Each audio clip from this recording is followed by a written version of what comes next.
aqui um dia especial, porque hoje a gente está no último dia da nossa jornada da decodificação mental.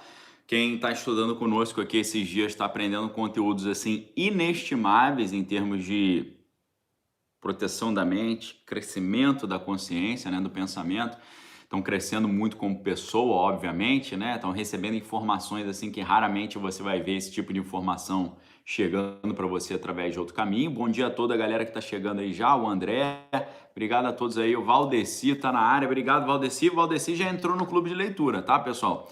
Hoje é o penúltimo dia para você entrar no clube de leitura desse ano inteiro. Se você não entrar hoje, você vai perder o ano inteiro, não vai poder mais estudar conosco no clube de leitura, ok? Se deixar passar essa oportunidade, já era. Aí não tem mais volta, ok?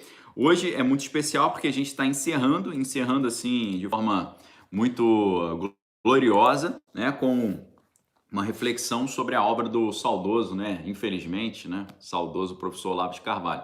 E aqui tem esse box, né? Esse box é muito interessante porque esse box não tem na minha livraria. Esse box eu conversei com o pessoal da editora Vide, né? Que faz não só os livros do Olavo, mas os meus livros também, né? Não sei se vocês sabem, né? Que os meus livros são da mesma editora dos livros do professor Olavo, que é a Vide Editorial, né? Inclusive, aproveito para mandar um abraço para toda a galera lá. Então, eu perguntei pro pessoal da Vide, eu falei, poxa, eu quero vender esse box na minha livraria. Eles falaram, não, isso aqui foi algo que foi a Amazon que fez, né? Nesse box, então, que eu comprei muito tempo atrás, tem o Imbecil Coletivo e o Nova Era Revolução Cultural, que é o livro que a gente vai estudar hoje, ok? Vamos estudar hoje esse aqui, ó, a Nova Era e Revolução Cultural. Eu vou falar para vocês, pessoal, esse livro mudou muito a minha mente, mudou muito o meu pensamento.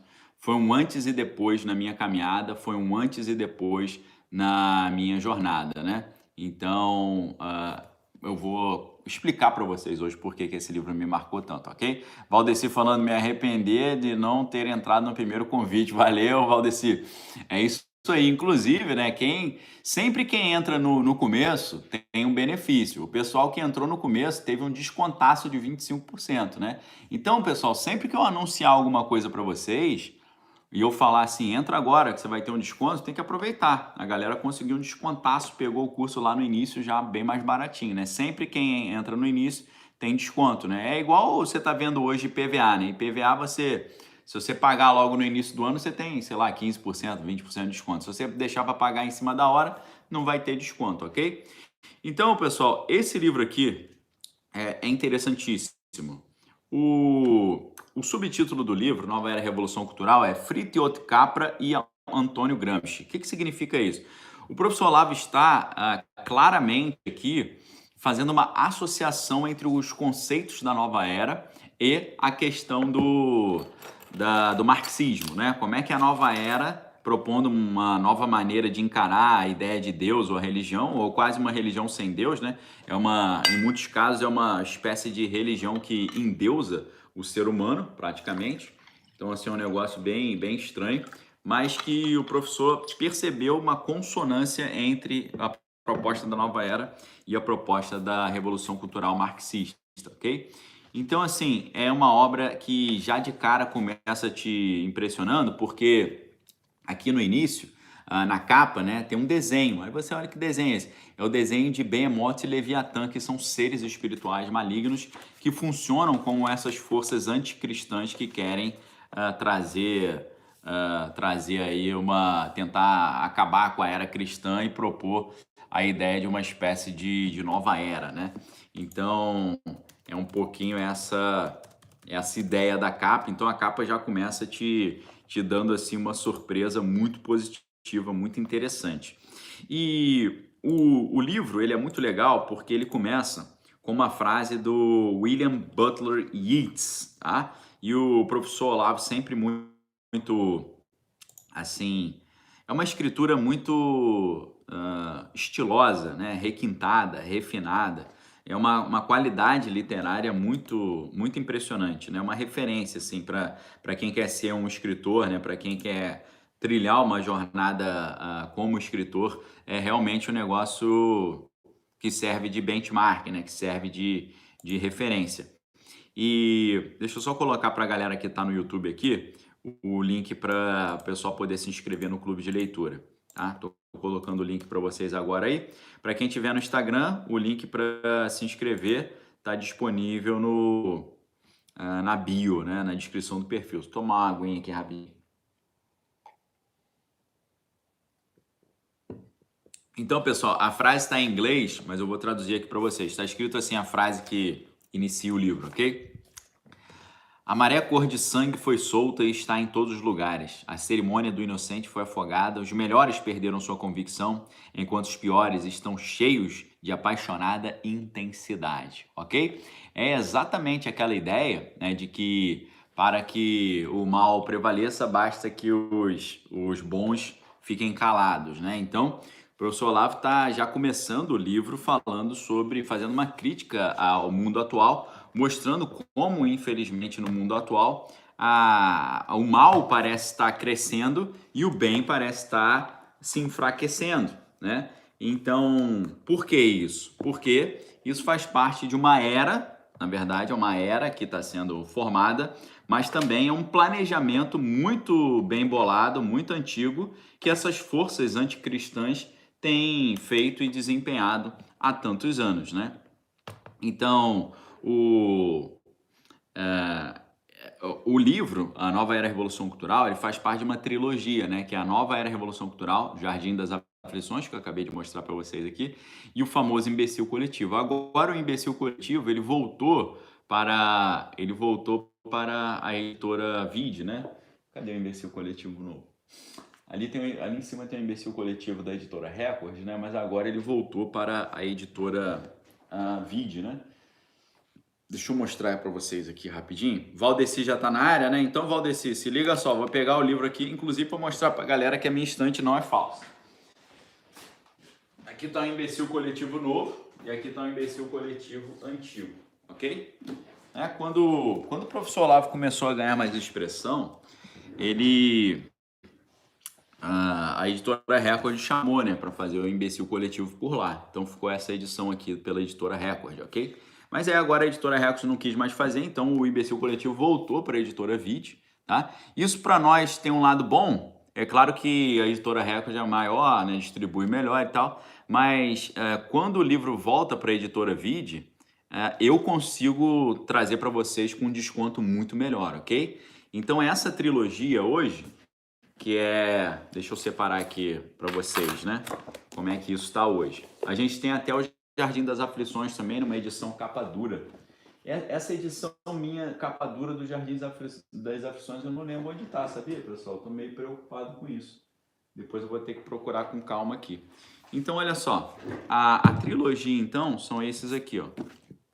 Do jeito como tá hoje, né? Aqui, ó. Então, a trilogia é essa, tá? Você tem exatamente a sequência aqui, ó. A Nova Era Revolução Cultural, Jardim das Aflições e o Imbecil Coletivo. Deixa eu colocar na ordem. Inclusive, esses 3 livros, é claro, você pode adquirir lá na minha livraria, tá bom? Então, a Nova Era Revolução Cultural faz parte de uma trilogia de livros do professor Olavo, ok? Então, é o início de uma jornada inacreditável, impressionante no mundo do conhecimento. Então, o professor Olavo, logo no início do livro, ele vai dizer que a finalidade desse livro, A Nova Era Revolução Cultural, e é bom lembrar que nesse livro o professor Olavo fez várias profecias muito acertadas sobre o que aconteceria no Brasil, tá? Esse livro foi publicado em 1994. Em 1994, o professor Olavo, ele previu coisas que iam acontecer em 2014, por exemplo, 20 anos depois. Então, é um negócio assim incrível, né? Porque quando você tem um sociólogo, um analista da sociedade ou alguém que executa uma análise sociológica, você vai descobrir que quando você faz uma análise sociológica aprofundada, você consegue prever o que vai acontecer analisando as tendências do que está acontecendo no mundo, entendeu? Então isso é muito interessante, né? Quando você tem uma visão da sociedade muito aprofundada, você consegue ver para onde a sociedade está indo e consegue prever o desenrolar desses acontecimentos, ok? Tem gente que está perguntando aí quanto que está o livro. Deixa eu ver aqui, porque atualmente a gente não está numa promoção disseminada. A gente só está com promoção nos livros do clube, né? Então a Nova Era Revolução Cultural está por R$ 50. O Imbecil Coletivo, deixa eu ver aqui. O Imbecil Coletivo está de 99 por 65, tá com desconto legal de 34%. E o Jardim das Aflições, deixa eu ver aqui quanto é que está o Jardim das Aflições. O Jardim das Aflições tá com desconto legal também, está saindo de 99 por 67, tá bom? Só para quem perguntou aí. Então, pessoal, A Nova Era Revolução Cultural é um livro muito interessante porque o objetivo é descrever a gravidade das coisas no Brasil, né? E acabou fazendo até ali profecias, né? Sobre o que estava para acontecer no Brasil. Então, a proposta do livro é situar a cultura brasileira no contexto da história das ideias no Ocidente. Já é uma proposta maravilhosa, né? Situar a situação do Brasil dentro do contexto da história das ideias no Ocidente, ok? Renata falando que é um presentão, né? E o pastor Marcelo Bigas também está na área. Valeu, Biga, seja bem-vindo aí. Então, é muito interessante essa proposta, porque ele vai trazer não apenas estudos sobre a identidade brasileira, mas ele vai trazer estudos sobre a identidade brasileira na linha do que está sendo produzido internacionalmente, né? Na linha do que está sendo feito internacionalmente. Valeu, Biga. Então, assim, essa trilogia do professor Olavo é muito interessante porque ela traz inovações em 3 aspectos. Primeiro, no tema abordado, nos postulados filosóficos que ele propõe e na própria forma literária. Então, assim, é uma trilogia completamente inovadora e uma leitura totalmente transformadora, ok? Lembrando a vocês que estão no Instagram especificamente, você pode chamar a galera para assistir clicando aqui embaixo na setinha para a direita, aqui na gaivotinha, né? Num triangulinho que tem aí para a direita, ok? Então, o que é interessante é que, como eu tinha falado para vocês, na capa ele já dá assim uma espécie de representação simbólica da própria proposta do livro. Por quê? Ele pediu para o pessoal colocar na capa do livro os monstros bíblicos, né, Behemoth e Leviatã, na gravura de William Blake, né? Então, mostrando ali o Behemoth, né, pesando sobre o mundo ali, com as suas 4 patas, e o Leviatã se agitando ali no fundo das águas, né, cheio de rancor ali, cheio de raiva, né? Então, o que ele vai dizer dessa representação, né? O Behemoth, ele representa, né, o peso maciço da necessidade natural, e o Leviatã é a natureza diabólica, né, invisível ali sob as águas, ou seja, o mundo psíquico que fica ali por baixo, né, da nossa fase assim consciente, né? Então ele vai dizer aqui na página 12, ele fala o seguinte, ó, para William Blake, embora Behemoth represente o conjunto das forças obedientes a Deus, o Leviatã, o espírito de negação e rebelião, ambos são igualmente monstros, forças cósmicas desproporcionalmente superiores ao homem, que movem combate uma a outra no cenário do mundo, mas também dentro da alma humana. Tá certo? Muito interessante assim essa ideia, né? E aí ele vai... o livro é muito legal porque ele começa bem cristão, assim, mostrando a luta das forças anticristãs contra o cristianismo. Então ele vai falar que é muito curioso quando você olha esse Leviatã, que é o monstro marinho. Esse monstro marinho, essa força anticristã, ela é representada, né, como uma serpente que habita as profundezas do mar.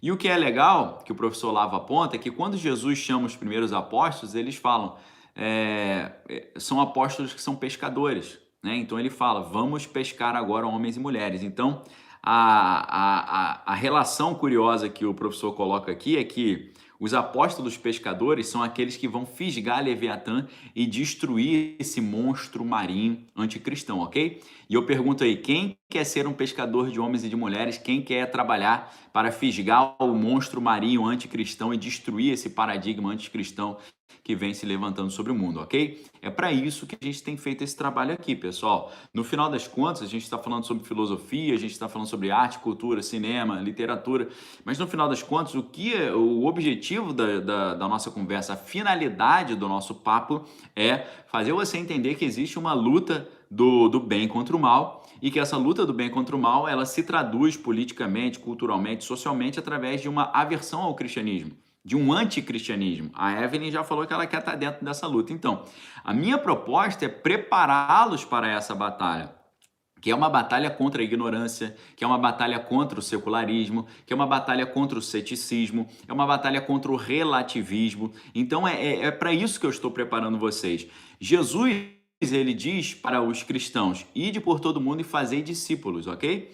Então a minha proposta é cumprir esse chamado cristão fazendo discípulos. Eu quero discipular vocês, é um chamado que eu recebi e que todos os cristãos receberam, né? Jesus fala: ide por todo mundo e pregar o evangelho, mas ele não fala só prega o evangelho e vai embora. Jesus diz: ide por todo mundo e fazei discípulos. Então eu estou construindo os meus discípulos para que nós possamos vencer todas as forças contrárias a Deus no mundo. De forma como? De forma combatendo a ignorância, dando às pessoas o desejo pelo estudo, ensinando a filosofia, ensinando a cultura, ensinando a arte, ensinando uma maneira de você aplicar aquele método espada de Golias, usar tudo que é contra Deus e transformar isso em ferramentas a favor de Deus. Exatamente o que ontem na nossa conversa do Silmarillion a gente falou do Eru e Ilúvatar. O que o Eru Ilúvatar fez? Ele começa uma grande orquestra e o Melkor, que era aquele ser do mal, ele joga melodias ali que são contrárias, são atonais, são fora do tom, são fora do ritmo. Mas o que o Eru Ilúvatar faz? O Eru, ele incorpora aquelas melodias fora do ritmo e fora da sintonia para tornar ainda mais complexa e bela a sua canção. Então, cada coisa que é jogada contra o cristianismo, a gente transforma em coisas a favor, a gente usa em nosso próprio proveito. Então, o que acontece? O professor Olavo vai dizer que esse avanço da malignidade, esse avanço das forças do Leviatã, esse avanço do monstro marinho, ele ganha mais espaço conforme o homem vai recusando cultivar a sua vida interior. É por isso que a gente vai tratar no Clube de Leitura Daniel Lopes da vida intelectual do Sertilange. A vida intelectual faz com que o homem seja um espírito lúcido, como eu tenho falado, tenha uma prática de autorreflexão, tenha um espírito crítico, né?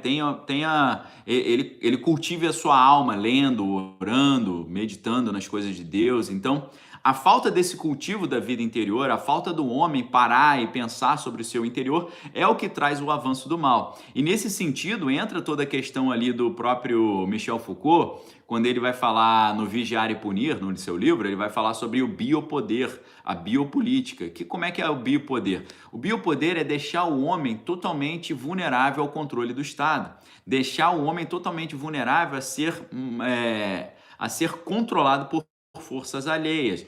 Esse ser humano totalmente controlado por forças alheias, esse livro aqui está com 58% de desconto, só hoje, tá, pessoal? 58% de desconto. E é um dos 12 livros que a gente vai estudar no Clube de Leitura.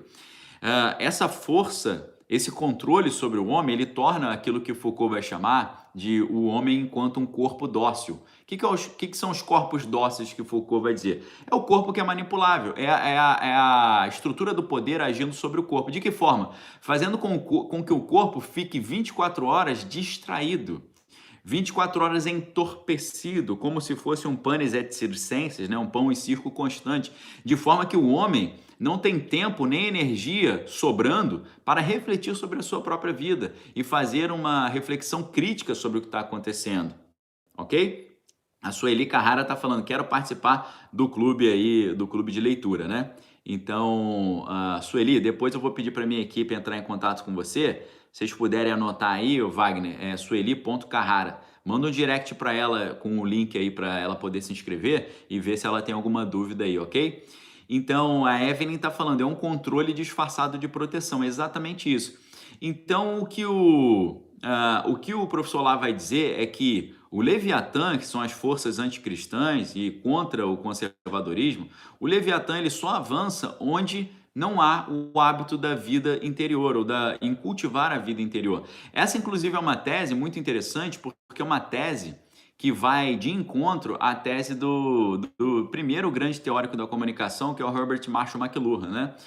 O Herbert Marshall McLuhan, ele vai dizer que, por exemplo, o surgimento dos livros o surgimento dos livros, ele trouxe algo negativo, porque para Marshall McLuhan, isso ele vai falar na constelação de Gutenberg, né? Eu acho que ele fala também sobre isso no livro Os Meios de Comunicação como Extensões do Homem. Nesses dois livros, A Galáxia de Gutenberg e Os Meios de Comunicação como Extensões do Homem, o McLuhan ele vai dizer que o livro criou o individualismo, fez o homem ficar muito individualista, porque a leitura de um livro, em geral, é claro que você pode ler um livro em coletivo, mas em geral a leitura do livro, ela envolve silêncio, ela envolve atenção, ela envolve introspecção. Ele acha ruim isso, ele prefere a aldeia global, ele prefere o cinema fazendo voltar aquela dinâmica do líder de uma tribo contando a história do povo ao redor de uma fogueira à noite, né? Então ele prefere mais assim a experiência da aldeia global, o retorno a essa dinâmica das narrativas sendo consumidas em coletivo, do que a individualidade do livro. O professor Olavo de Carvalho vai dizer que é o contrário, né? O livro, em vez de trazer esse individualismo pessimista e negativo, o livro e a prática da leitura, a prática da vida intelectual faz com que o homem cultive esse mergulho interior. Na vida interior ele tem esse espírito crítico aflorado, né? E aí o professor vai dizer, né, que esse homem que fica totalmente alheio ao combate espiritual, ele poderia vencer, que ele poderia muito bem vencer com a ajuda de Jesus. Esse homem se entrega a perigos de ordem material no cenário totalmente sangrento da história, né? Então ele evita buscar a ajuda de Deus e buscar a paz que vem de Deus e acaba se embrenhando num monte de problemas aí e conflitos, né? Porque sem Deus, né, como diria Dostoiévski, se Deus não existisse, tudo seria permitido. É semelhante ao que Agostinho faz no seu livro Na Cidade de Deus, né? Na Cidade de Deus, ele faz uma distinção entre a cidade de Deus e a cidade dos homens. Tem a ver até com um livro aqui. Aqui, ó, Valdeci, vou pegar o outro ali, hein? Vou pegar agora o Libido Dominante. Aqui, ó. Nesse livro aqui do E. Michael Jones, que provavelmente vai estar no nosso clube de leitura do ano que vem, nesse livro do E. Michael Jones, Libido Dominante, liberação libidinosa e controle político, ele vai dizer como a questão dos desejos funcionam como um grande instrumento de controle político. Então, ele usa a referência de Agostinho na Cidade de Deus.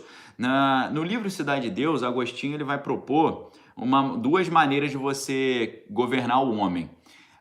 A cidade de Deus, que é tendo Deus e o amor como referência, o amor ao próximo é referência, e a cidade dos homens. Na cidade dos homens não tem o Deus no governo e não tem também essa referência do amor como princípio ordenante, né? Então, o que acontece? Você tem a libido dominante, em vez de ser o amor como referência, o amor ao próximo e Deus, não tem Deus, então tem a libido dominante. O que é a libido dominante? É o desejo de dominar, ou aquilo que Nietzsche vai falar de Willensmacht, né? Que é a vontade de potência, a vontade de subjugar. Então é você ter o desejo de dominar e dominar pelos desejos, né? Porque se a pessoa tem desejos aflorados, desejos incontroláveis, né? Se um ser humano tem compulsões, você pode controlá-lo com base nessas compulsões, né? Você pode falar, se você fizer isso para mim, eu te dou isso aqui que você gosta demais, né? Se você fizer isso que eu tô mandando, eu te dou essa coisa que você tem compulsão. Então,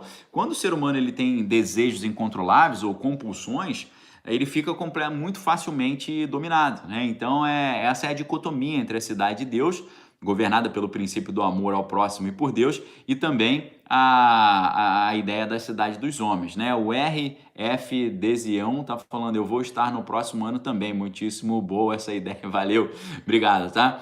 Então, o que ele vai mostrar, né? O professor Olavo aqui, ele compara, então, o Behemoth como conservadorismo e o Leviatã como a rebelião, como a híbris revolucionária. E aí ele coloca um gráfico, um diagramazinho bem interessante aqui, ó. Ele coloca essa cruz aqui, né? E esse diagrama, ele vai mostrar o quê? Isso aqui está na página 13 da Nova Era Revolução Cultural. Ele mostra ali o quê? Deus em cima e lá embaixo a alma humana, né? Do lado esquerdo, o mundo humano, que é a sociedade, a lei e a história, e do lado direito, o mundo natural, que é o cosmos, a lei natural. Então você tem o quê? Você tem a alma humana, né? A constituição humana, você tem o mundo humano, que é o mundo mental, o mundo cultural, e você tem o mundo natural, ou seja, você tem a natureza, Você tem o que o homem constrói em cima da natureza, as cidades, os prédios, a cultura e por aí vai. E isso tudo governado pela alma, mas lá em cima Deus. Então você pode ter um mundo governado por Deus, um mundo onde Deus vai ser referência para o mundo natural, para o mundo cultural e para a alma, e você tem um mundo que a alma que é referência, né? É por isso que a Bíblia faz a diferença entre o homem natural e o homem espiritual. Esse homem natural, quando a gente olha no texto original grego, a gente vai ver essa grande diferença. O homem natural, em grego, é andros psíquicos. Então, não é homem natural propriamente dito, é o homem psíquico. Ou seja, o que é psuque? Psuque é a psuque é o governo pela alma. Psuque é alma, tá certo? Psique é alma. Então, Shabbat Shalom aí para Karina, letra outra. Então, olha só, você tem ali Paulo falando sobre dois tipos de homem, ou ser humano. O ser humano espiritual e o ser humano natural. O ser humano natural, ele chama de andros psíquicos, ou seja, aquele que é governado pela sua alma. E o ser humano espiritual, que é o andros pneumáticos, não é o homem que tem um pneuzinho, né? Pneumático, vai ser o homem que tá gordinho e tem um pneu. Não, andros pneumáticos é o homem ou o ser humano que é governado pelo espírito. E isso é muito interessante, isso está num livro muito antigo, que eu não me lembro se é Jesus Cristo do Alfa ao Ômega ou da Cura Libertação Total do pastor Arlindo Mendes, também já, infelizmente, já falecido. Cadê o livrinho dele aqui? Ele tava por aqui. Esse aqui acho que eu não vou encontrar agora assim em cima da hora, não. Era para ele estar ali embaixo, mas ele não tá no local certo. Poxa, agora, Valdeci, agora eu me dei mal, hein? Cadê? Ai, meu Deus, é um livro vermelhinho. Teoricamente era fácil de achar, né?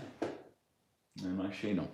Então, esse livro é muito interessante porque esse livro mostra o seguinte: no Jardim do Éden, como é que era a dinâmica de funcionamento do homem? No jardim, a gente está pensando na interpretação tricotômica do ser humano. O que é a interpretação tricotômica? Corpo, alma e espírito, ok?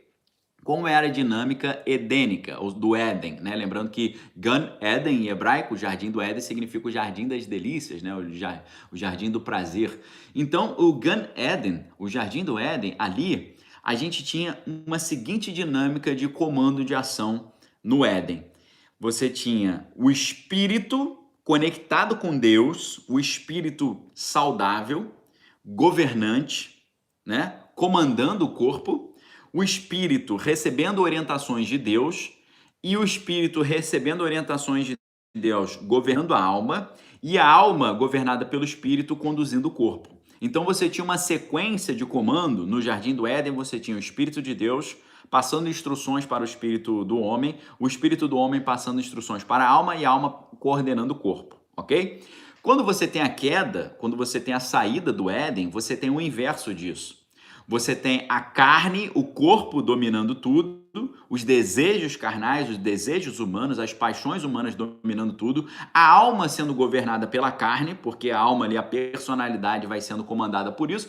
Então, em vez de ser uma pessoa amorosa, que tem o fruto do Espírito, que é o amor, a paz, a alegria, a mansidão, domínio próprio, longanimidade, benignidade e bondade, em vez de você ter isso tudo, você tem o quê? Você tem a personalidade buscando só satisfazer os desejos do corpo, de comer, prazer libidinoso e tal. Então, a alma fica toda desconfigurada, porque ela está sendo governada pelo corpo, e o espírito tá em total inanição. O espírito está apagado, o espírito está subnutrido, o espírito está desidratado, o espírito praticamente não existe. E o espírito sendo apagado, ele impede a conexão com o sobrenatural.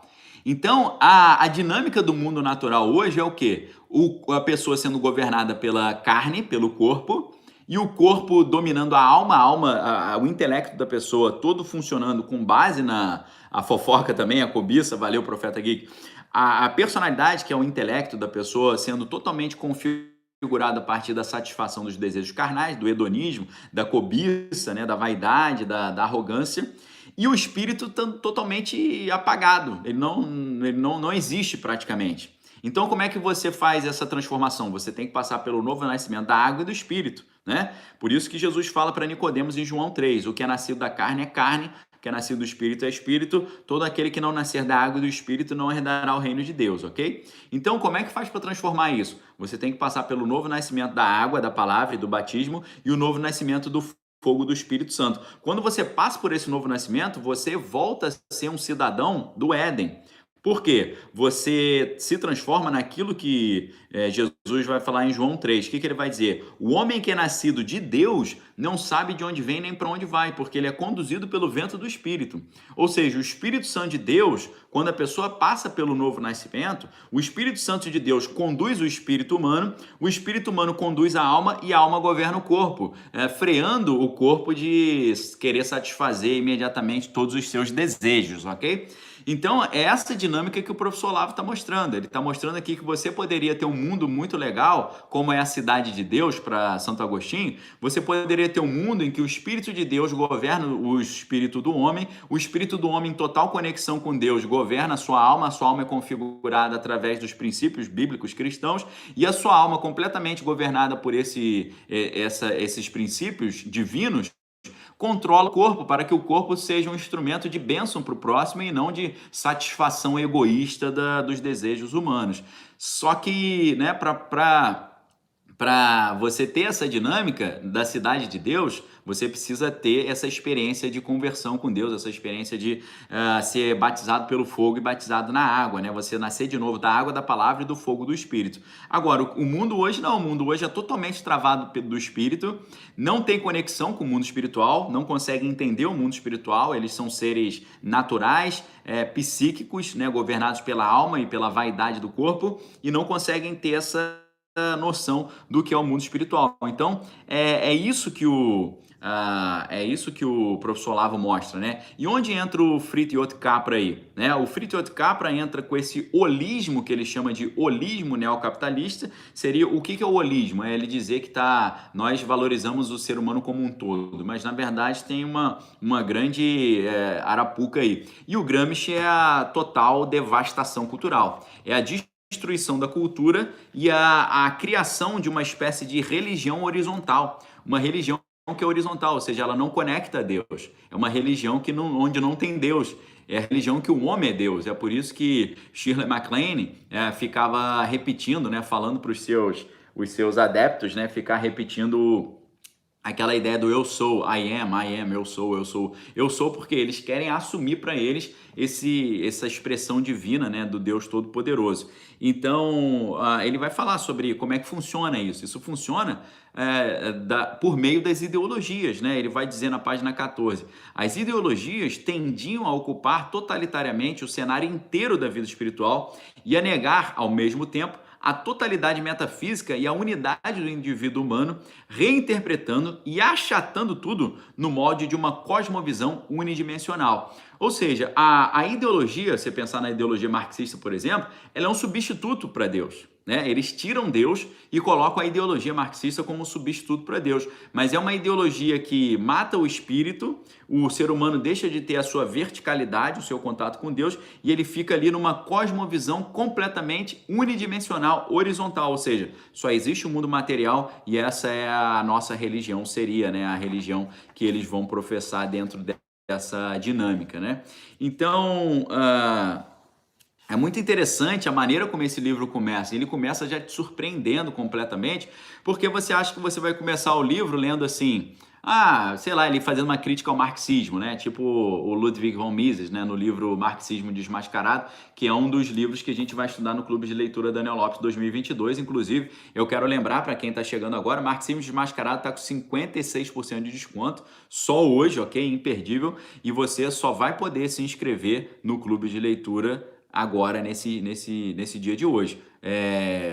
Amanhã já eu não terão mais essas lives e tal, então garanta sua vaga agora, ok, pessoal? Então o livro surpreende muito porque você já chega tendo uma reflexão que sobe aquela escala que eu falei para vocês. Lembra que eu sempre falo sobre a escala do conhecimento? O que é a escala do conhecimento? Você começa falando de coisinhas bem simplesinhas e você vai estudando a cultura, a arte, a literatura, o cinema, a economia, a sociologia, a antropologia e tal. Aí você vai estudando. Quando você é overachiever, ou seja, você quer ir profundo no conhecimento, você quer conquistar, você quer se superar, quando você mergulha de verdade no conhecimento, é inevitável você vai chegar ao espiritual.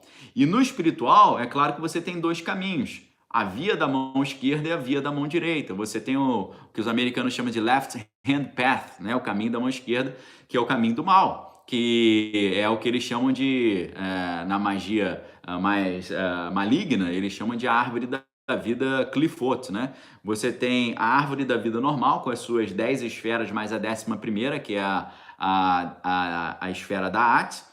E você tem o lado de trás da árvore da vida, que é a ascensão, mas em vez de ser a ascensão espiritual com Deus, é a ascensão espiritual maligna, entendeu? Então, quem é profundo no conhecimento vai chegar nisso. E o professor Olavo chegou. O professor Olavo era um grande conhecedor do misticismo oriental, ele chegou a ter envolvimento com as tarikas, né, que são grupos ali místicos orientais. Então, ele sabia muito bem, estudava muito a questão das sociedades secretas também. A Cláudia está perguntando se amanhã não vai ter live. Eu estou falando que não vai ter a live à noite, mas a live pela manhã, elas são contínuas, tá? Amanhã a gente tem a nossa pregação, que a gente vai falar sobre a Bíblia. Amanhã vai ser muito legal, tá bom? O Wagner está lembrando aí, entramos nas últimas vagas disponíveis e eu pergunto, você vai ficar de fora? Quem quiser garantir a sua vaga pode enviar uma mensagem para o direct aqui, para o meu direct, e a gente vai entrar em contato com você, tá? Se você quer ter a vaga... eu não estou achando o link para me inscrever. Manda um direct para mim e nesse direct eu vou te dar todo o suporte, todo o caminho, tá bom?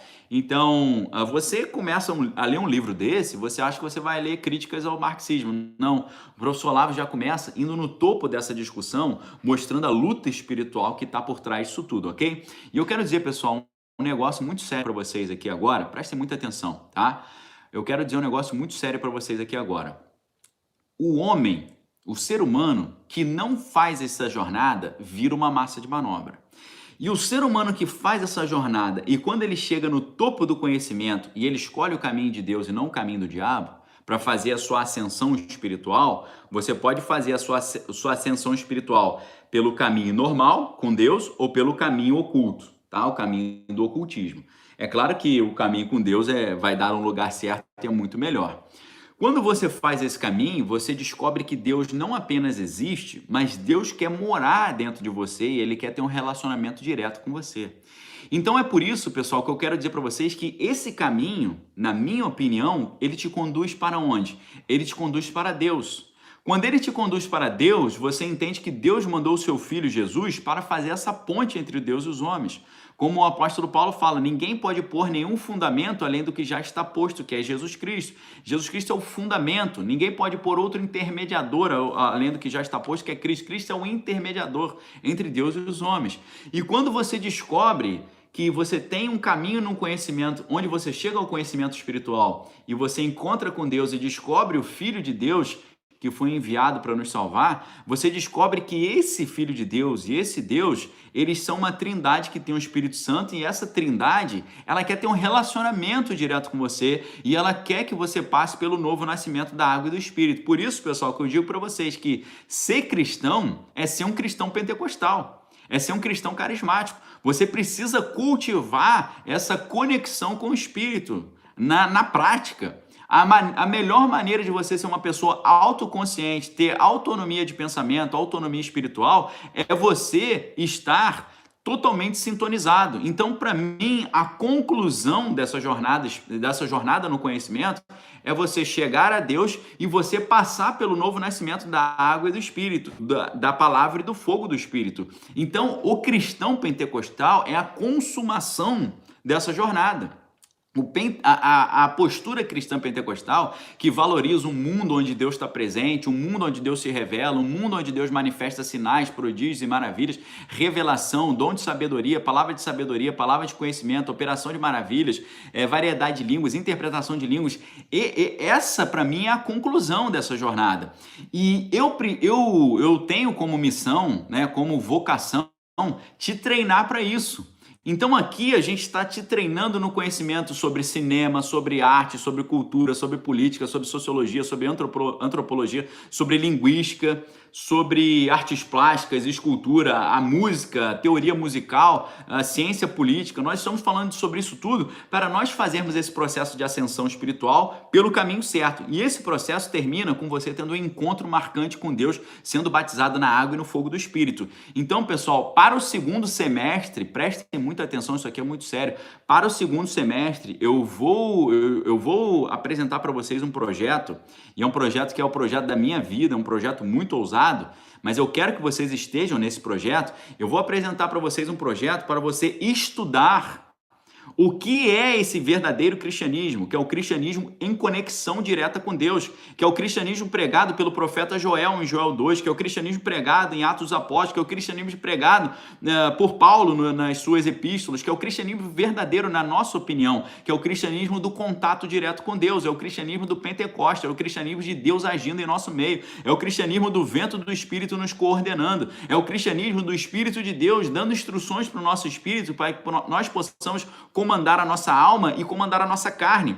Esse conhecimento, esse treinamento, essa jornada, a gente já está fazendo todos os dias aqui com vocês e continuaremos fazendo enquanto Deus assim nos permitir, mas para além disso, nós iremos entregar para você ensino direto nisso, como se tornar um cristão pentecostal carismático, como se tornar um cristão que sabe acessar o Espírito Santo, e nós vamos explicar para você não só as bases bíblicas disso, mas nós mostraremos para vocês toda a teologia cristã inspirada nisso e que dá base a isso, até a filosofia cristã que te dá base a isso. A gente vai ter uma série de estudos sobre teóricos, filósofos e teólogos que são da linha pentecostal, tanto católica quanto evangélica, ok? No catolicismo tem os carismáticos e no protestantismo também tem os pentecostais. Então é o pentecostalismo junto com a visão carismática de que o Espírito Santo habita em nosso meio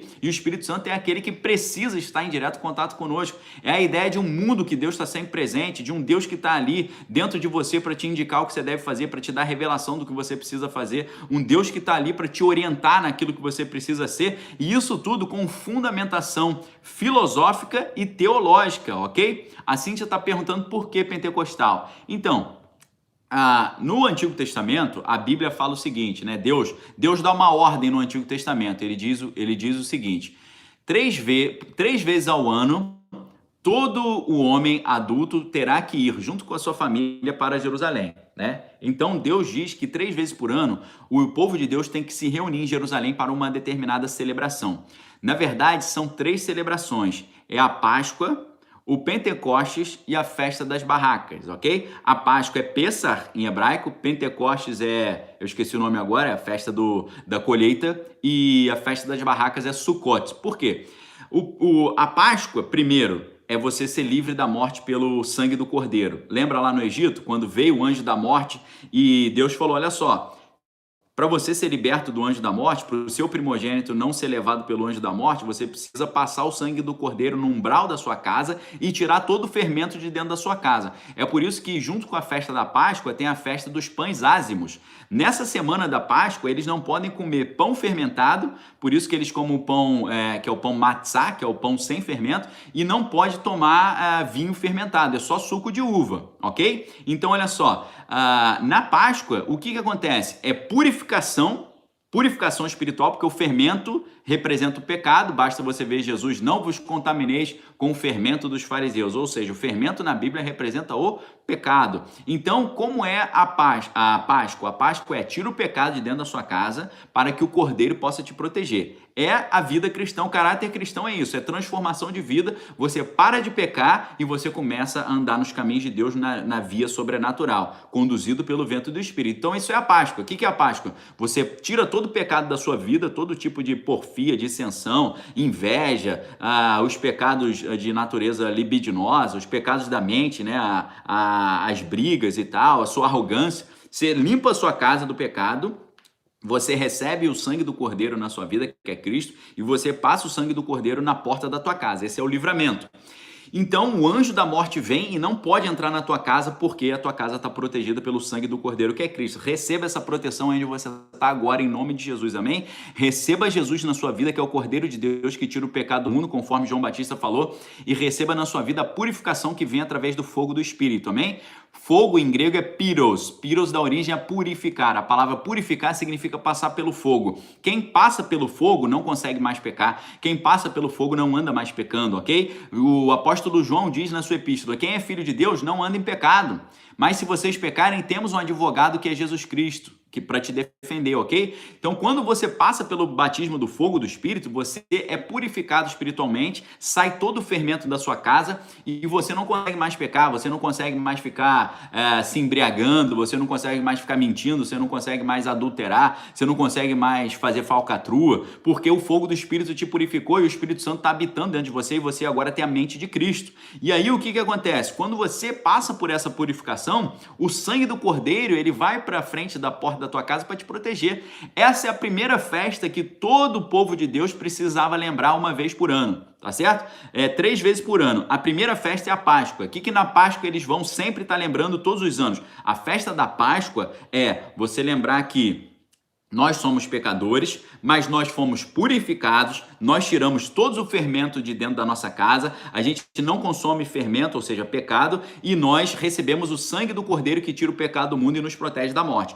Todo ano o povo de Deus deveria lembrar dessa festa. O que a sociedade humana fez com essa festa? Transformou a Páscoa em você dar para as pessoas ovo de Páscoa e ovo de chocolate e o coelhinho da Páscoa. O que eles fizeram? Eles transformaram a Páscoa num rito pagão de fertilização.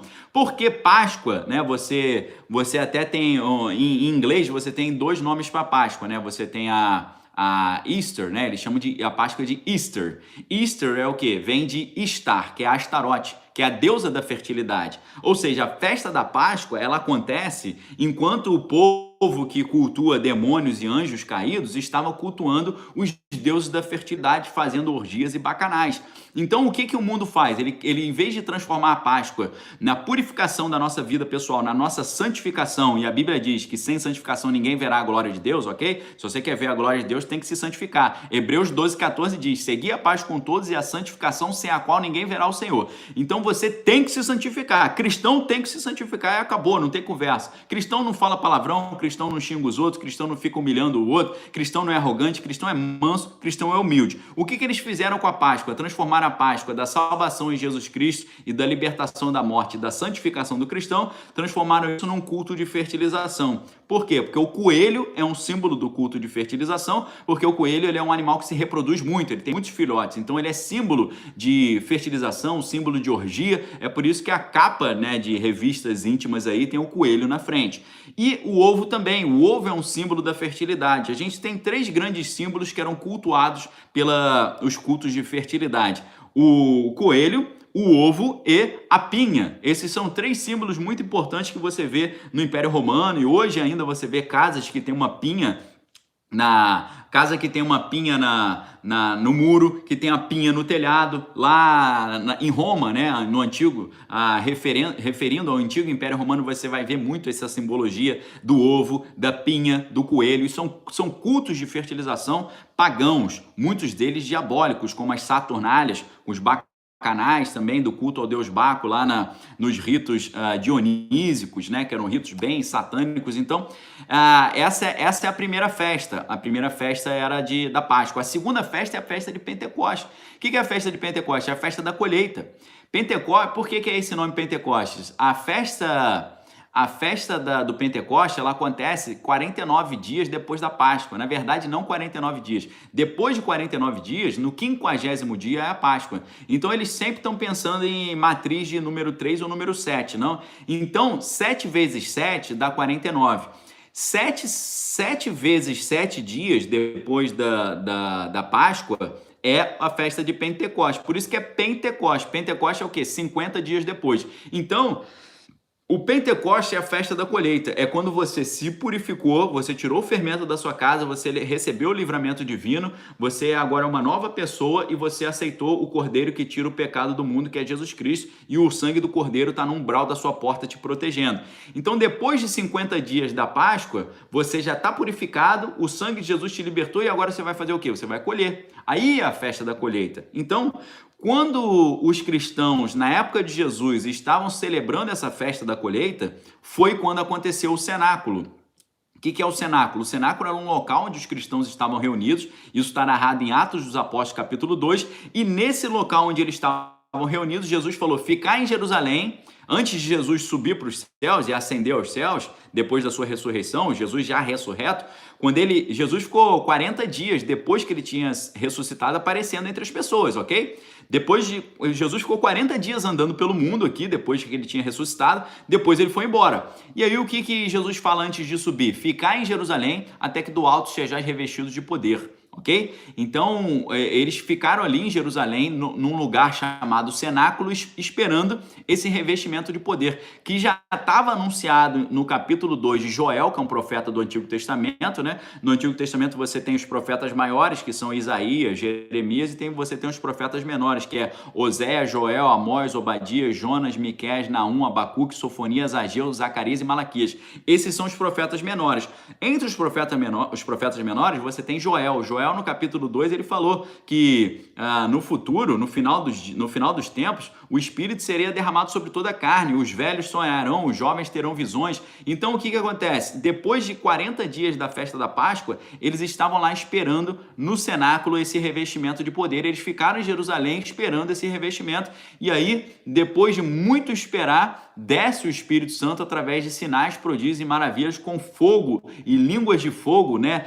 Raios de fogo passando, as pessoas falando em outros idiomas e todo mundo se entendendo como se estivesse ouvindo no seu próprio idioma. Então, o Pentecoste significa uma época de uma festa judaica em que o Espírito Santo desceu e trouxe a frutificação, trouxe o fruto. Por isso que eu digo para vocês, a jornada do cristão, a jornada do conhecimento é o quê? Você vai conhecendo as coisas humanas, vai crescendo no conhecimento até você chega lá no topo, você descobre que Deus existe de verdade, você descobre que o mundo espiritual é real e aí você, obviamente, vai escolher crescer no mundo espiritual pelo lado do bem e não pelo lado do mal. Crescendo pelo lado do bem, você descobre que Deus, ele não é um Deus que está sentado no trono e tá nem aí para o que está acontecendo aqui. Não, a Bíblia fala que o Espírito Santo intercede por nós com gemidos inexprimíveis. Então Deus, ele quer morar dentro de nós, ele quer conduzir a nossa vida, ele quer estar na direção.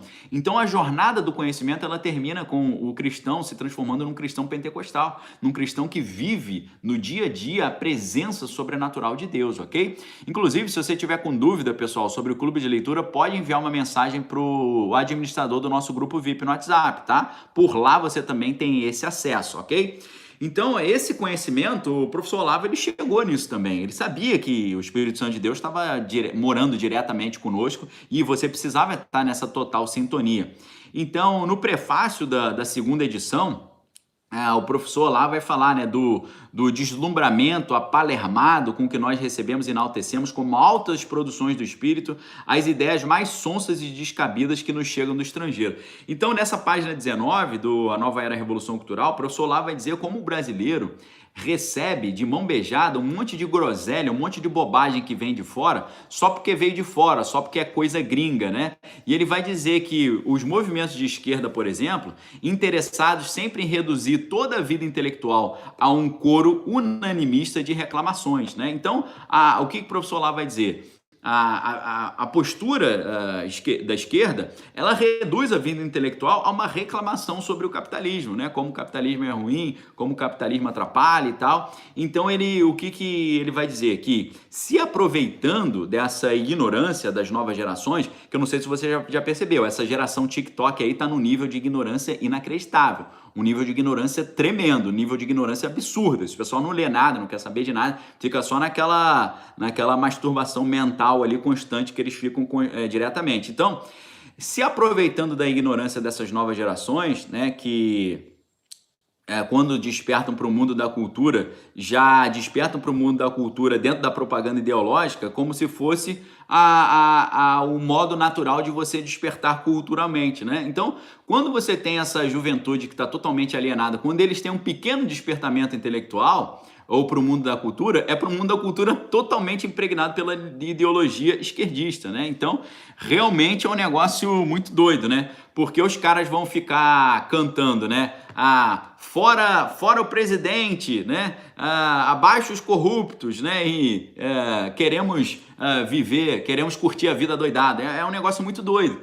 Então, o que o professor lá vai dizer? Ele vai dizer que se você perde dinheiro, você consegue recuperar, né? Ele vai dizer que dinheiro perdido se recupera. Agora, espírito destruído é difícil de restaurar, tá certo? Espírito destruído é difícil de restaurar. Esses espíritos destruídos, essas pessoas que não dão apreço à cultura, à arte, à beleza, à verdade, à justiça, essas pessoas que veem uma coisa bela e falam assim, não gostei não, e vê uma coisa horrorosa e falam, nossa, você viu que legal?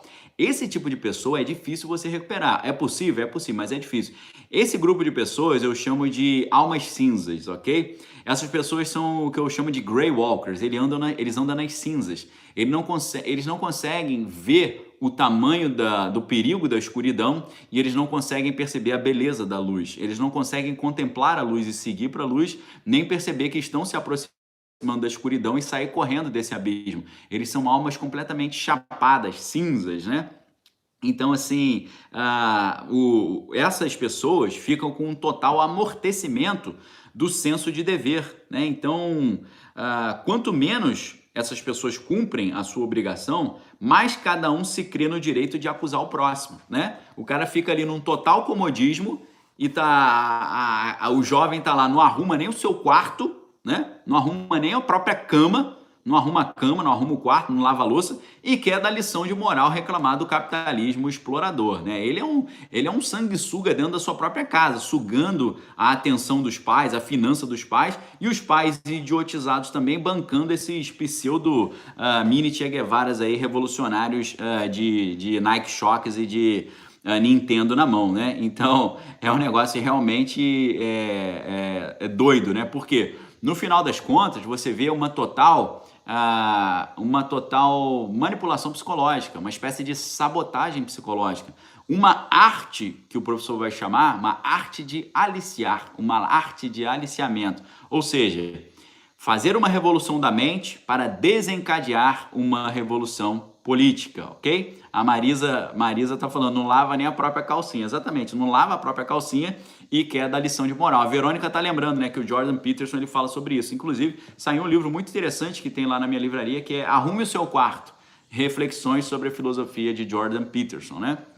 Então, assim, como acontece essa ideia, né? Você destrói as bases morais e culturais do adversário e se torna um colaborador inconsciente e sem compromisso, de cujas ações o partido jamais possa ser responsabilizado. Isso vale mais do que milhares, né, de palavras. Você tem ali uma pessoa que reproduz as visões da ideologia hegemônica dominante e ela atua ali como um autômato, né? Um autômato, não é um espírito lúcido, é um jogador, é um jogador não pessoal, um NPC, né, lá do Free Guy. É um falso Free Guy, não é um usuário que tem autonomia de decisão. Então, ele vai dizer que a conversão formal ou informal, consciente ou inconsciente, da intelectualidade de esquerda à estratégia de Antônio Gramsci é o fato mais relevante da história nacional nos últimos 30 anos. Exatamente porque isso simplesmente destruiu a intelectualidade brasileira e está destruindo a cultura e as novas gerações de igual forma.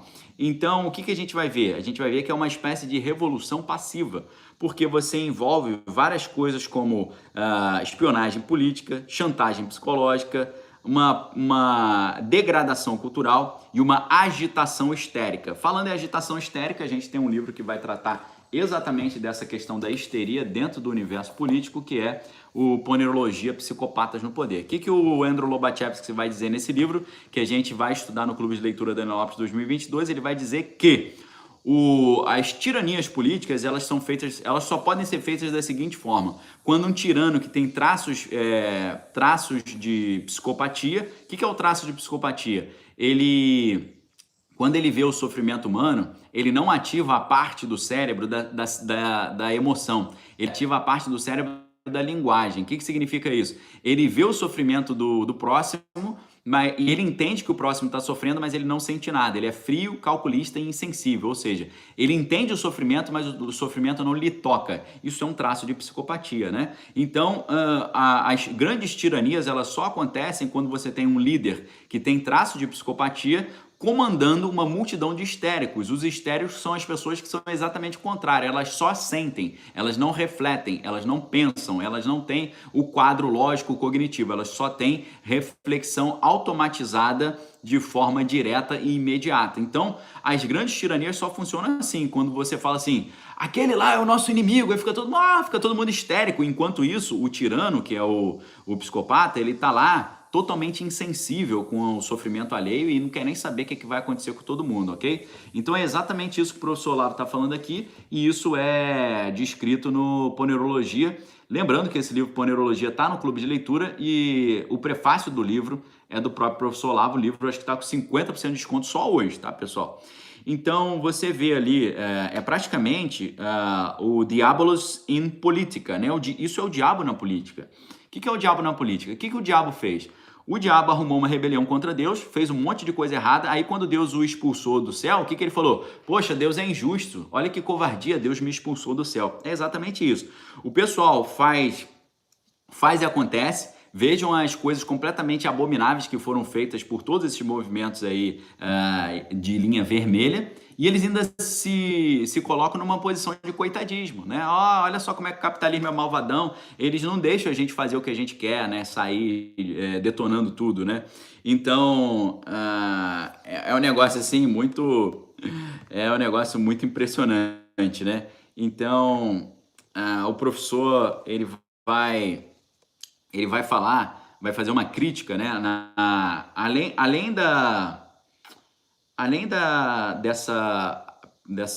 desse preâmbulo, tem a nota prévia da primeira edição. Isso tudo que eu estou falando, pessoal, a gente nem entrou no livro ainda, a gente está no prefácio. Agora, o que é muito interessante é que a gente vai ver Deixa eu ver aqui, pessoal. A gente tem na nota prévia, é muito legal, porque ele vai falar que tanto a proposta da Nova Era quanto a proposta da Revolução Cultural de Antônio Gramsci, então ele está comparando duas propostas. A Nova Era, proposta por Capra, Fritiot Capra, e a Revolução Cultural proposta por Antônio Gramsci. Ele vai dizer que há uma grande similaridade nessas duas propostas, porque ambas buscam introduzir no espírito humano modificações vastas, profundas e irreversíveis, ok? Modificações vastas, profundas e irreversíveis. O que eles querem fazer? Uma grande ruptura com o passado e criar uma nova ideia de um novo céu, uma nova terra, ok? Então, o que é perigoso é que essas duas doutrinas têm um enorme poder persuasivo, né? Porque tornam-se ali forças que são decisivas na condução da vida de milhões de pessoas que jamais ouviram falar da profundidade dessas teorias, né? E ficam ali simplesmente padecendo diante desses efeitos desse impacto cultural, né? Então, ficam ali totalmente vulneráveis. E aí o professor vai falar que isso faz a sociedade ficar numa espécie de sonambulismo, né? Por quê? Fica ali totalmente alheia ao que realmente está acontecendo. No capítulo 1º do livro, o capítulo 1º se chama Lana Caprina, ou A Sabedoria do Senhor Capra, né?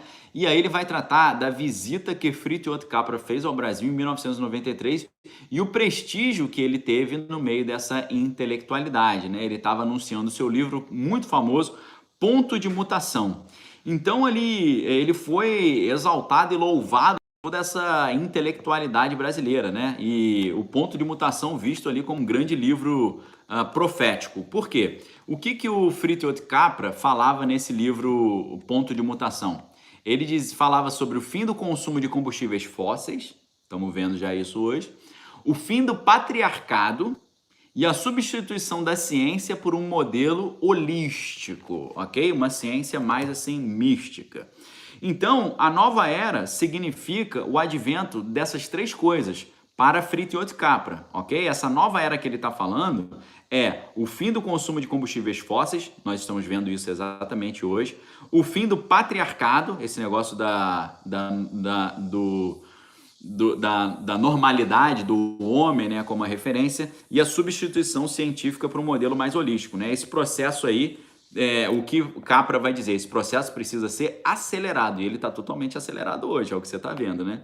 Então, o que é esse patriarcado que eles querem tanto combater? É o domínio do homem sobre a esposa, o domínio do homem sobre a natureza e o domínio da razão sobre a intuição. A razão seria o masculino, a intuição seria o feminino. Então, segundo Fritjof Capra, no ponto de mutação, ele fala que tem que acabar esses três domínios do homem, sobre a esposa, sobre a natureza e da razão, né? Tirar esse domínio da razão. Agora, ele vai dizer quais são os problemas dessa ideia do patriarcado. É que o domínio do homem sobre a natureza abalou a propriedade natural, né, onde se baseava o patriarcado, né? Então, essa é a crítica que ele faz. E você vê como eles colocam essa visão dessa nova era muito semelhante com a ideia da proposta de Gramsci, né, a proposta marxista.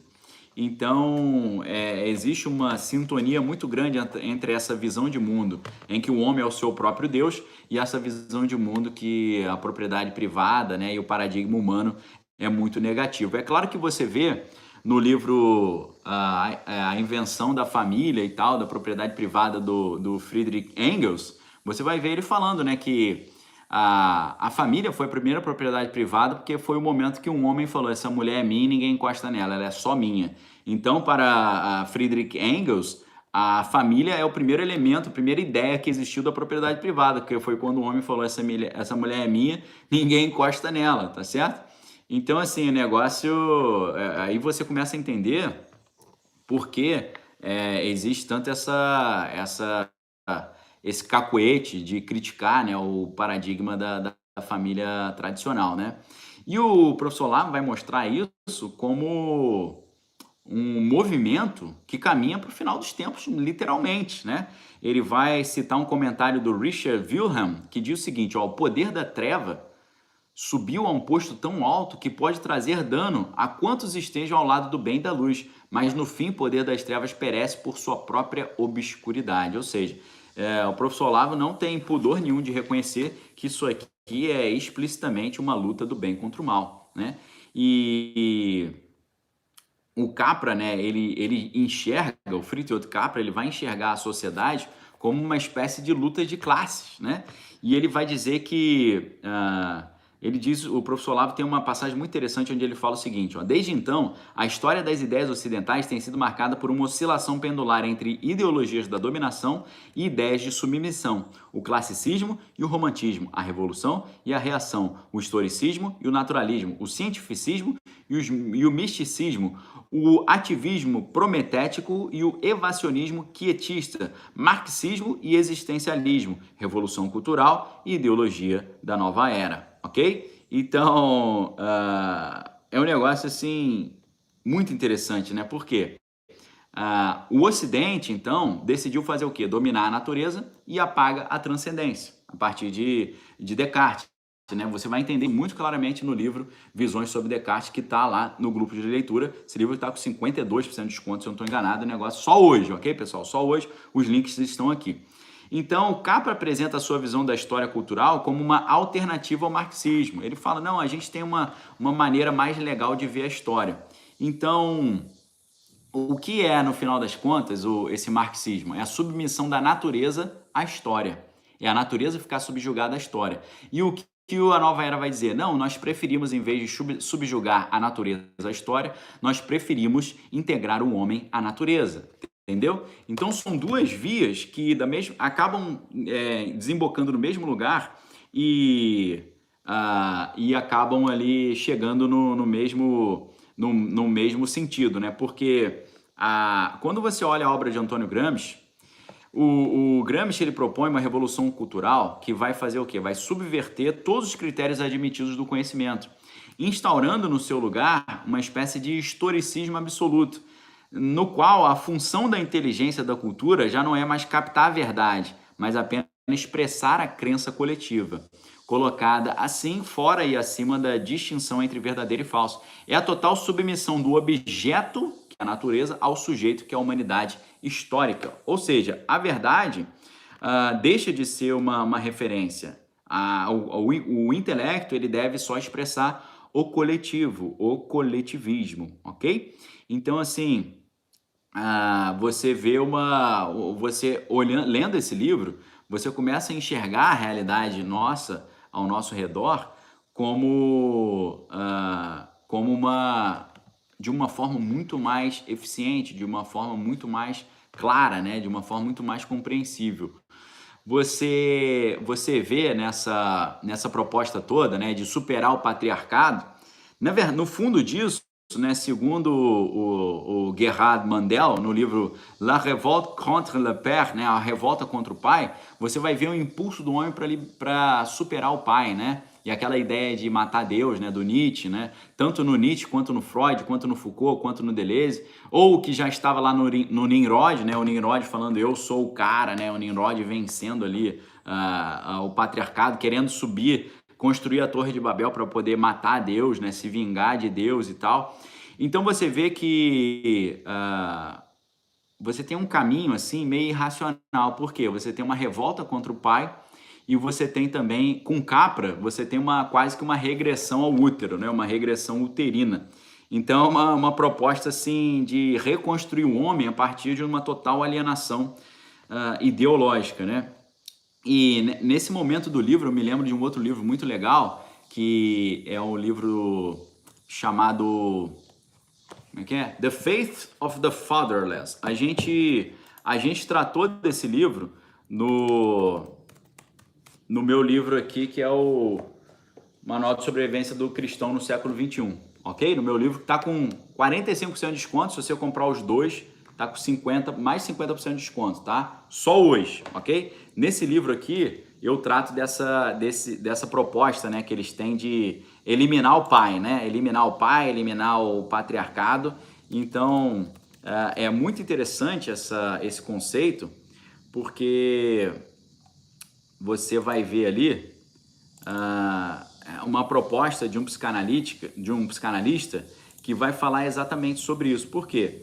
Ele vai dizer que muitos ateus hoje dizem que Deus é uma ideia criada pelo homem para que a gente possa ter uma espécie de pai celestial, né? Então é o pessoal que quer ter um pai celestial, um pai de todos.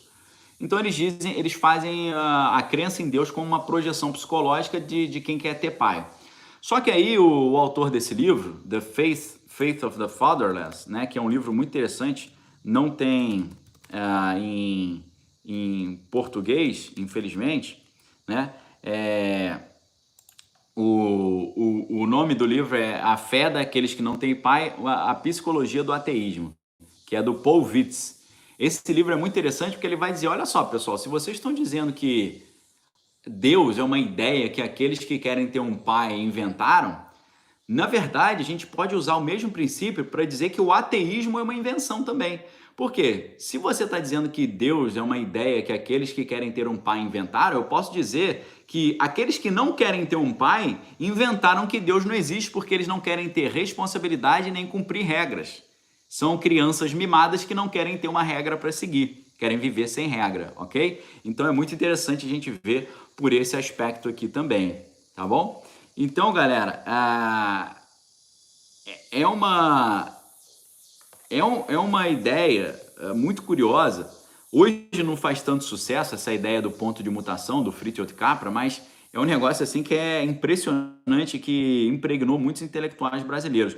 Nesse livro do Fritjof Capra, os 3 pontos de mutação que ele vai falar então é o fim do uso do combustíveis fósseis, o fim do patriarcado e o fim da ciência tradicional. E nisso aí você tem também uma consonância hoje com o próprio com a própria visão da ideologia esquerdista de hoje, né? Porque eles querem também colocar isso como pauta, né? Acabar com os combustíveis fósseis e tal, e por aí vai, e assim criar esse novo mundo aí do novo Acordo Verde e esse novo mundo do grande reset, né? O grande reset é isso, tá? Você está vendo o grande reset hoje falando do fim do consumo de combustíveis fósseis, é a aplicação do Friedrich Kapp e do Gramsci misturadas, ok? E aí o segundo capítulo, onde o professor lá vai tratar do Gramsci, o título é muito interessante do livro. É bem irônico também, né? Ele coloca o título do capítulo 2, ele escreve Santo Antônio Gramsci e a salvação do Brasil, tá certo? Então você vai ver o aspecto religioso desse dogmatismo de esquerda, né? O Gramsci colocado como o grande arquiteto oculto da cultura brasileira, né? Gramsci é o grande arquiteto da cultura brasileira. A cultura brasileira está do jeito que está hoje por causa do Gramsci, né? Porque, contrário à declaração de Marx, que os comunistas não deveriam dissimular sua real intenção, o Gramsci ele já diz, não, a gente tem que dissimular, sim, a nossa real intenção, porque a doutrina de Gramsci atua diretamente na reconfiguração do imaginário popular, tá certo? Gramsci quer reconfigurar o imaginário popular. E é muito legal que o professor Olavo já começa esse capítulo na página 55, mostrando o tamanho da idiotice que é um cristão, seja de qual vertente, católico ou protestante, ser marxista. Porque é claro que toda a proposta marxista é completamente anticristã. Eles meramente usam o cristianismo para fazer valer o seu objetivo. Exatamente da forma como os grandes bilionários usam o socialismo. Os grandes bilionários, como o Gary Allen vai mostrar no livro Política, Ideologia e Conspirações, o Gary Allen ele vai dizer que os bilionários patrocinam a esquerda não porque eles acreditam nos princípios da esquerda, porque eles simplesmente usam a esquerda para fazer valer os seus objetivos e atingir os seus propósitos, que é o controle total. É muito mais fácil você controlar um único tirano esquerdista num país onde não tem eleição, não tem votação, do que você ter que controlar uma população inteira, não é verdade? Você pega um tirano que impõe a vontade dele e você controla o tirano, você controla a nação inteira, porque o tirano está ali de forma totalitária no poder, então isso favorece muito quem quer o controle total. Então, você vê, né, essa bobeira, né, de Paulo Freire comparar Jesus com Marx, né, político aí brasileiro falando que é mais santo que Jesus e tal. Então, você pensa, se a proposta de Antônio Gramsci é reconfigurar todo o imaginário nacional, como é que você faz isso? Através da cultura, né? Através dos livros, através das novelas, através das novelas, dos filmes. Então, você tem ali não só uma doutrina quase religiosa, mas é uma doutrina quase religiosa e dogmática, completamente dogmática, né? Então, a religião e o conservadorismo, claro, vão ser os grandes obstáculos para essa revolução cultural. E é por isso que é tão importante o conservador e o cristão estar engajado na produção cultural, produzir cultura, tá bom? O Wagner tá lembrando aí, ó, vamos ajudar aí o professor a divulgar essa live, envie para seus amigos usando esse aviãozinho que está aqui do lado, ok? Então, galera, eu acho que esse conhecimento é um conhecimento indispensável, né? Fundamental. Era pra gente estar com 1 milhão de pessoas ao vivo aqui, porque se a gente tivesse, o Brasil não tava nessa bagaça que tá hoje. Por quê? É tudo aqui, ó, tá bom? O pessoal tá lá preocupado com Big Brother, com farofa de não sei o quê, com bacanal de não sei quem, com quem ficou grávida na orgia que rolou. Estão preocupados com isso. Enquanto isso, o Brasil vai indo pro lixo, pro buraco. Você tem capacidade de ser um instrumento de resistência total nessa luta contra a ignorância. Na nossa luta contra a ignorância, você é um instrumento indispensável. Por quê? Você pode compartilhar. Quando você compartilha, você transforma essa mensagem numa mensagem geométrica, em progressão geométrica. Em progressão geométrica crescendo exponencialmente. Você tem essa capacidade, ok? Então, a resistência religiosa conservadora está sob risco de fazer eternizar a questão da ditadura do proletariado. O que eu estou querendo dizer com isso? A tese do Gramsci é o seguinte, o que o Gramsci percebeu? Quando o socialismo era implementado abruptamente, como Marx queria, quando ele era implementado assim, através da força, as pessoas eram dominadas pela força, mas elas não aceitavam a proposta, ok? O que a gente está vendo hoje? O Gramsci ele percebeu que você implementar o socialismo pela força, como Marx falava, os comunistas não têm o desejo de esconder a sua real intenção, que só pode ser concluída, atingida pela derrubada violenta de toda a ordem social vigente, ok? E ele vai dizer na página 135 daquela versão minha da editora Martin Claret de 2014, Marx vai dizer que no início a implementação do socialismo só vai conseguir ser feita através de medidas despóticas, ou seja, tirânicas, a tomada abrupta do poder.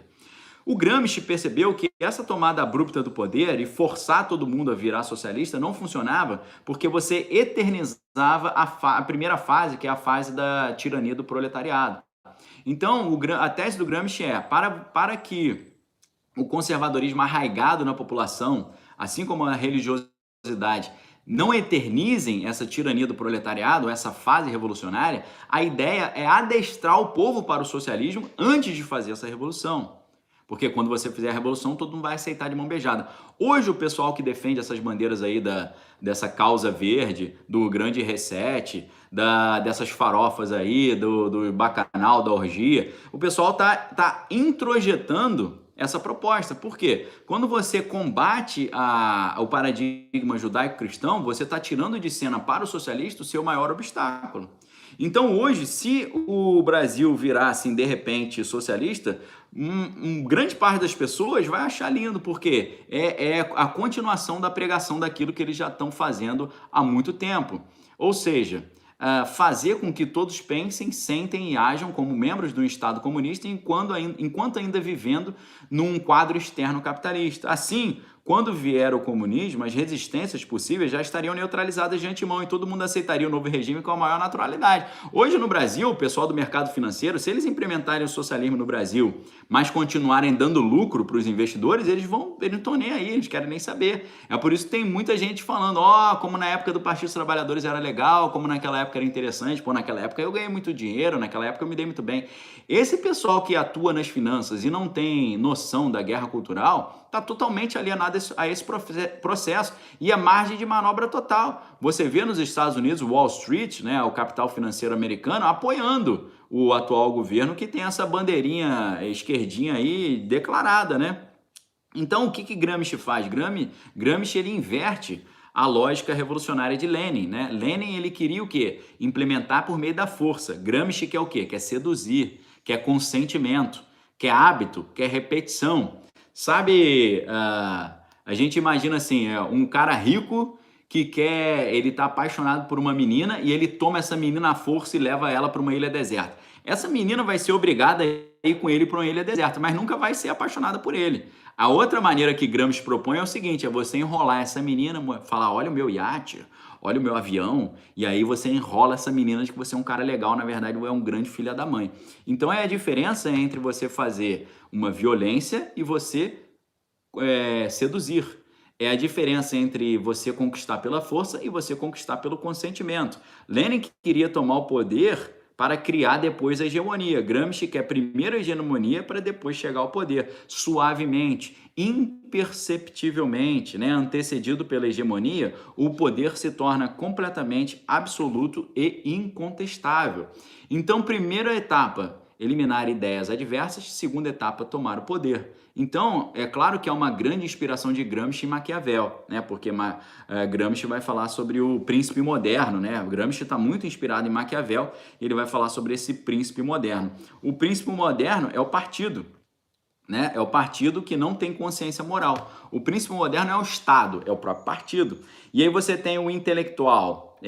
Para criar esse processo, você tem o intelectual inorgânico, que é aquele que não tem consciência de classe, e você tem o intelectual orgânico, que é aquele que tem consciência de classe. O intelectual orgânico é o proletário ali que elabora e difunde a ideologia de classe. Hoje o intelectual orgânico é todo mundo que produz conteúdo que fala sobre esse politicamente correto. É o cara que dá aula de mercado financeiro, mas não está nem aí para ideologia. É o cara que, tipo assim, eu não quero nem saber se eu estiver ganhando dinheiro, tá bom, esse cara tá trabalhando como intelectual orgânico, e são os intelectuais orgânicos que criam a ideologia num complexo que é longo, é sutil. Então, para Antônio Gramsci, em vez de você ter aquele cara sindicalista que fica com um megafone falando: companheiros e companheiras, precisamos derrubar o capital, precisamos derrubar a tirania dos banqueiros, desse capitalismo opressor. Para o Gramsci não tem mais isso. Tá? O conceito de Gramsci de intelectual, ele vai tratar de uma ideia de sociologia das profissões. Quem é o intelectual do Gramsci? É o contador, é o cara do correio, é o locutor esportivo, é o cara do show business. É esse cara que está ali sem saber pregando a doutrina, tá certo? Para Gramsci, todo esse pessoal é intelectual orgânico. Então, é assim que a banda toca hoje, né? Então, a luta por essa hegemonia esquerdista é mudar o senso comum. E esse senso comum, o que é o senso comum? Frases feitas, gestos automáticos, reações padronizadas. O senso comum ele faz a filtragem, a montagem da realidade. E o Gramsci não pretende fazer uma persuasão racional, mas uma influência psicológica, é sutil, é persuasivo, tá certo? É subliminar, tá certo? Então o Gramsci ele vai enfatizar o trabalho na educação, tá certo? Na educação primária. Você influenciar as crianças, porque são cérebros que não têm ainda a capacidade de resistir. Então, o senso comum é composto pela amálgama da ideologia de várias classes. E assim, eles querem reformar o senso comum, fazer com que o proletário tenha o senso comum da sua classe. Então, ele vai falar sobre a construção do Estado ético. Né? O que é o Estado ético? Quando as classes estão conscientes. Então você tem essa é uma espécie de escalada de times, né? Você formar os times ali. E essa mudança do senso comum é um antecedente para a chegada ao poder, né? A última etapa desse movimento revolucionário. E eles querem o quê? Politizar a ética e fazer uma grande luta aí contra o conservadorismo. Então, a luta de classes é o parâmetro moral. Não tem problema mentir, a fraudar, até eliminar uma pessoa, se torna tudo louvável quando tudo isso é feito em defesa da classe. Agora, a decência, a honestidade, a compaixão e você ter uma família, você falar que ama o seu filho, se torna coisas assim totalmente inaceitáveis, totalmente abomináveis, que precisam ser rejeitadas porque não favorecem essa leitura, né, do espírito de classe. Então, pessoal, é uma leitura completamente libertadora, ok? Uma leitura libertadora. É um negócio assim que você lê e você fala, cara, agora eu entendi porque as coisas estão do jeito que estão. Agora eu entendi porque que o criminoso virou o coitadinho e a vítima do crime virou o errado, né? Agora você entende porque o cara tá na rua falando no celular e rouba o celular dele. Ele vai reclamar na polícia lá, ele vai reclamar, fala, pô, roubaram meu celular. Aí o que os amigos vão falar? Ninguém mandou você ficar tirando onda falando com o celularzinho na rua. Pô, o cara tá lá na necessidade, ele precisa, então deixa ele roubar, porque ele tá passando esse sufoco. E ele só tá passando esse sufoco aí porque o capitalismo é injusto. Hoje a gente entende essa total inversão de valores, como o meu sogro está dizendo. Você entende o criminoso que está atrás das grades receber um auxílio reclusão. E você entende porque a pessoa que ele tirou a vida e a família ficou ali sem sustento, essa família não tem direito a um auxílio, fui vítima de um delinquente. Não tem isso, ok? Hoje, com essa leitura, você entende isso tudo, tá certo? Então, todas as leituras que eu separei para vocês no Clube de Leitura da Ana Lopes, elas são leituras que eu chamo de leituras eureka, né? O que é eureka? Eureka é a expressão em grego de eu encontrei, né? Encontrei. Eureka. Eureka significa encontrei. São leituras que você vai falar, pô, agora caiu não só uma ficha, caiu uma ficha, caiu uma barra de ouro, caiu o Banco Central inteiro na minha cabeça, caiu o Fort Knox na minha cabeça agora. Então, pessoal, todos esses livros que eu trago para vocês, né, eles são livros que têm essa filosofia do Arquimedes, né? Arquimedes de Siracusa, né? Que falava assim, né? Eu descobri, né? Eu encontrei, né? Eureka no grego. Então tem essa função. Todas essas leituras, você lê e você fala, caraca, agora fez sentido, né? Você lê Visões de Descartes, você fala, caraca, agora eu entendi por que Descartes, sem querer, criou uma coisa muito negativa, uma coisa horrorosa. Aí você lê o livro de fevereiro, que é esse aqui, do Partido das Sombras ao Governo Clandestino, você fala, caraca, agora eu entendi por que bilionário financia a esquerda. Aí você lê esse aqui, você fala, caraca, agora eu entendi porque o problema é o Estado e não as pessoas que estão ali. Esse aqui você fala, caramba, agora eu entendi porque que o mundo está ruim do jeito que está, porque as pessoas não têm vida intelectual, elas são massa de manobra, são corpos dóceis. Esse aqui você fala, caraca, agora eu entendi porque o mundo está esse lixo, porque todo mundo louva Maquiavel, Maquiavel foi um cara nojento, horroroso, asqueroso. Você vê isso aqui, caramba, agora eu entendo por que pessoas defendem essa loucura de marxismo, porque ele tem uma sedução.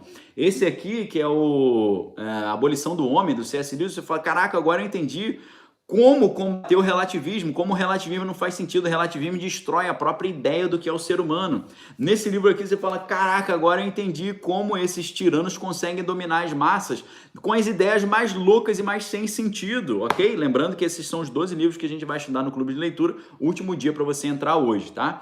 Esse aqui você fala, caramba, agora eu entendi tudo do mundo hoje. Esse livro aqui é tudo do mundo hoje, tudo. Tá? Mudar as palavras, não pode chamar mais a pessoa desse jeito, não pode chamar pai de pai, mãe de mãe, filho de filho, não pode mais, isso é a nova língua, né? Mas a gente precisa reescrever a história. Então, reescrevendo a história, tirando os monumentos, tirando as estátuas, isso aqui é o tudo, isso aqui é o algoritmo do mundo. Você fala, caraca, agora eu entendi o mundo atual. Esse aqui você fala, caraca, agora eu entendi como todos aqueles negócios que eu vejo na mídia é tudo desvirtuamento, é tudo maneira de manipular a mente das pessoas. Pô, caiu a ficha diretamente do ex-agente da KGB falando como é que ele manipulava as pessoas através da mídia, através da cultura. Esse aqui, o Comunista Exposto, você fala, caraca, agora eu entendi por que esses caras fazem isso.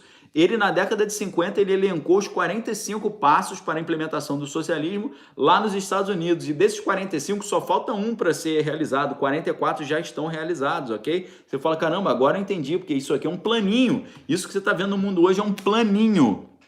E esse aqui, do Dostoiévski, você vai entender como é que, às vezes, uma pessoa que é muito boa, mas que não tem iniciativa, ela contribui mais para o mal do que para o bem. Uma pessoa do bem sem iniciativa, ela contribui para o mal e não para o bem. E a sua iniciativa é você combater com todas as suas forças a ignorância. Seja a ignorância política, a ignorância espiritual, a ignorância filosófica e a ignorância intelectual como um todo, ok? Se você quiser, eu quero te convidar agora, nesse momento, para você aproveitar essa última chance para você se tornar um aluno do Clube de Leitura da Daniel Lopes. É a última vez, é a última oportunidade que você vai ter para entrar nesse clube. Esse clube desse ano, ele só tem essa chance, ok? Você pode querer entrar no clube do ano que vem, mas o clube do ano que vem são outros livros, outra proposta.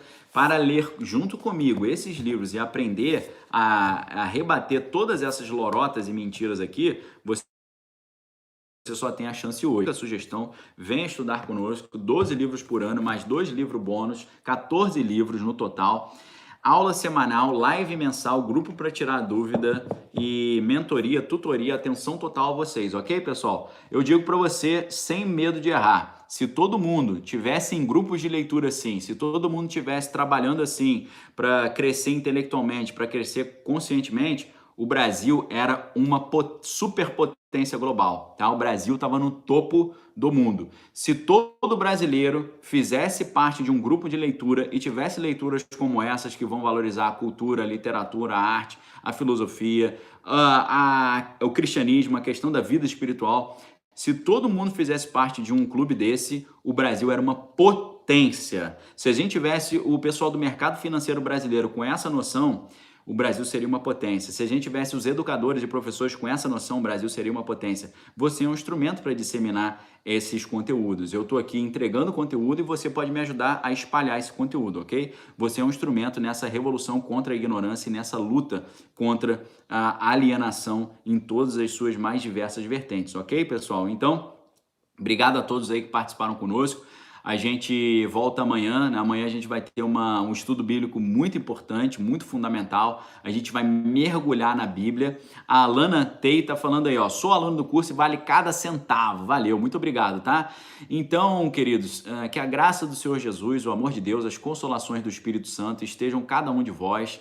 E o link para se inscrever está aqui na minha bio, tá bom? A Diana Gomes está falando lá no YouTube, eu quero fazer parte desse clube de leitura. Então, Diana, eu vou colocar o link aqui agora para você, tá? Aqui no YouTube, vou colocar o link aí, é só você clicar, tá aí, ó. Aí você faz a sua inscrição, tá bom, Diana? Muito obrigado pelo seu interesse. A Diana perguntando como é que faz para fazer parte, tá aí. Então, queridos, aproveite, última oportunidade, tá bom? Você vai ter aí um conteúdo gigantesco, atenção direta. Obrigado, Profeta Geek, obrigado a todos. A gente chegou na última oportunidade, né? Hoje já é o último dia, porque amanhã a gente já está em outra vibe, ok? Minha esposa tá lembrando aqui para a gente fazer o print, né, de hoje.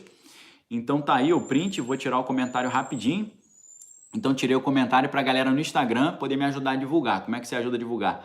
Dá o print da tela, coloca nos seus stories e me marca. Me marca e coloca um comentário. Pô, muito legal, libertador o conteúdo e tal. Coloca lá o que você quiser, que você ache relevante, caso realmente você tenha gostado, né? Espero que você tenha gostado. É sempre um material feito aqui com toda a atenção, com todo o carinho.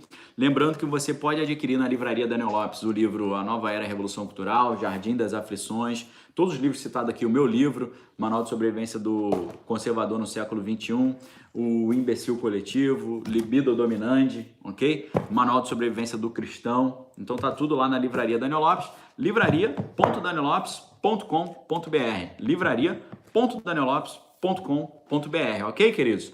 Então é isso, obrigado a todos aí, já vou voltar com os comentários aqui. Que Deus os abençoe, tenham um domingo de vitória. Daqui a pouco tem vídeo exclusivo no canal do YouTube, tá? Assuntos muito tensos, muito importantes. Estão tentando puxar o tapete aí do governo e parece que o presidente está se antecipando, né, a essa puxada de tapete. A situação na Ucrânia está muito tensa. Eles estão achando que nas próximas 48 horas pode começar a encrenca lá no território ucraniano e é muito preocupante para nós, né? Porque o nosso presidente está indo para lá agora na segunda-feira. Imagina se ele está lá conversando com o presidente da Rússia e começa uma encrenca lá. Será que ele consegue voltar para casa? É um negócio que gera preocupação. Então, vai ter assunto muito legal no YouTube também, tá bom? Deus abençoe vocês, excelente fim de semana, fiquem com Deus, examine todas as coisas, retenha o que é bom. Entre agora, última chance, o link está aqui na minha bio, e na minha bio também você tem uma aula gratuita, tá? Você tem uma aula gratuita do Clube de Leitura liberada grátis para todo mundo. Você quer ver como é que é o Clube de Leitura, como é que é a dinâmica das aulas? Você tem uma aula grátis, tá lá no link aqui está no link no Instagram, tá na minha bio. No YouTube eu não tô com esse link na mão aqui para colocar para vocês, mas Deus abençoe vocês, ok, pessoal? Fiquem com Jesus. A gente vai ter mais vídeos aí durante o dia no YouTube e aqui no Instagram também. Fiquem atentos. Um abraço a todos. Marca também as notificações aí no Instagram para você receber todas as novidades. Fiquem com Deus. Valeu, pessoal. Abraço.